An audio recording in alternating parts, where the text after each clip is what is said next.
just unbelievable.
Everyone, I've seen all the pictures, I've watched the videos,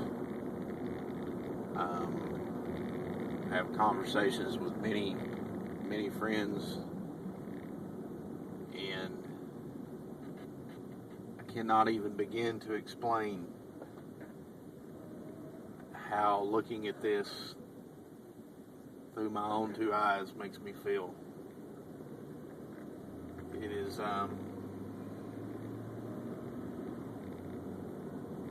it's like someone ripping your heart completely out of your chest. This is just incredible, and in the worst way imaginable.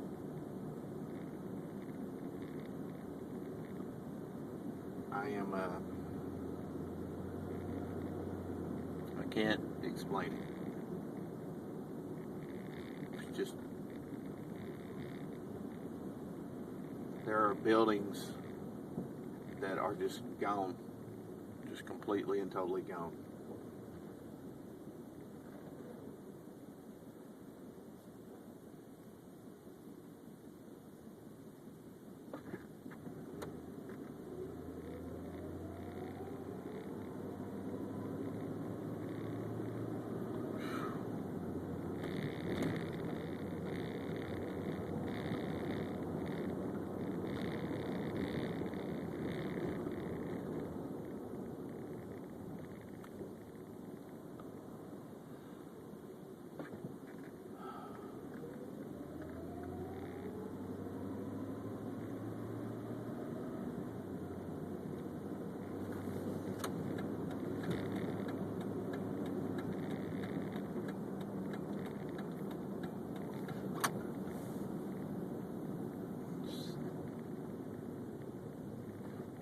This is a complete nightmare.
Solid steel beams just twisted like bread ties. I mean, it's insane.